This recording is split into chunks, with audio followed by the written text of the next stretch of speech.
Hey guys, it's one of those days where we unhaul books. I don't really have a preamble, so let's jump right in with the one that everyone is expecting. A Darker Shade of Magic by V.E. Schwab.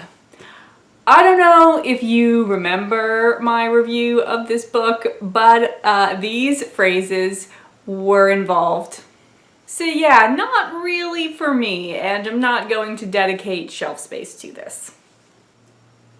Okay, then we have one that I am getting rid of on behalf of my mother. I'm not totally sure how that happened, but it is the Quincunx by Charles Palliser. We actually both got copies of this book at the same time.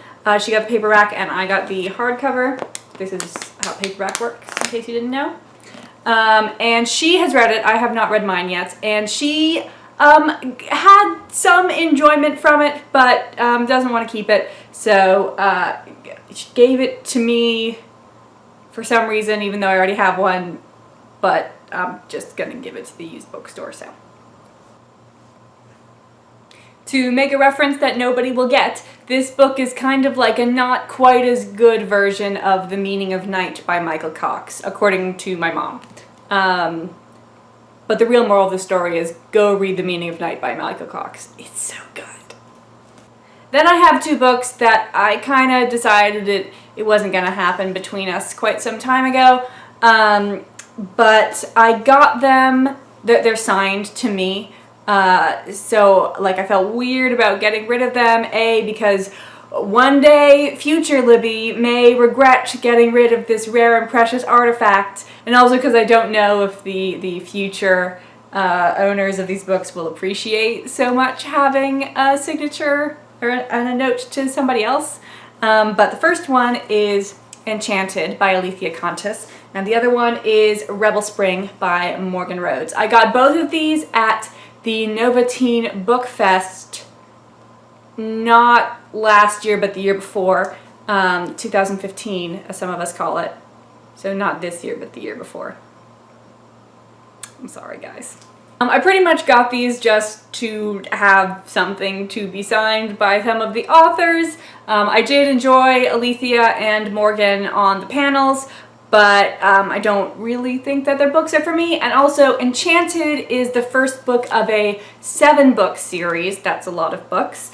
And only the first 3 have been published, and then her publisher dropped her and she was going to self-publish the rest of them. This was a bit of a red flag because if your publisher drops you, that's not like a great sign. I'm not saying that there are no good self-published books. I'm just saying that on average, a book that has been through a rigorous editorial process and that other people agree is excellent and worthy of selling is better than a book that has not, generally.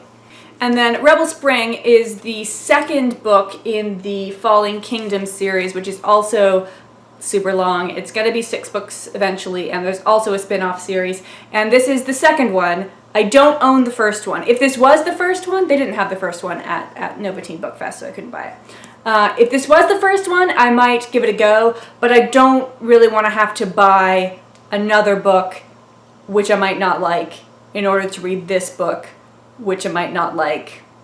So I'm just not going to bother. Then we have the bind-up of Nutcracker and Mouse King by E.T.A. Hoffman and The Tale of the Nutcracker by Alexandre Dumas. I tried really hard to read the first one, the Hoffman one, and it was like, it felt like an acid trip, she said, having never been on an acid trip. But it was like really,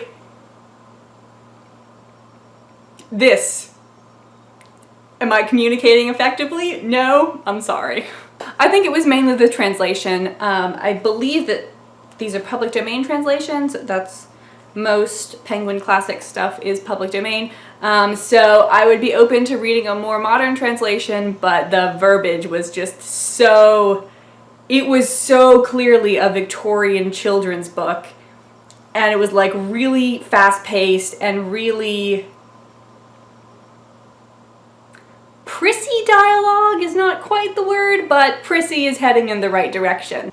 So I'm just never gonna read this edition. And then the last one is The Bloody Chamber and Other Stories by Angela Carter. I have read this, or at least most of it. I could not get through the first story because, like, just the most disgusting pedophilia. And there were 2 okay stories in this collection of the 13 or however many, but most of them were not good and gross. Many of them were gross and vile, and sorry, Angela Carter. So goodbye, books. Hopefully you will find a new home with someone who loves you more than I love you.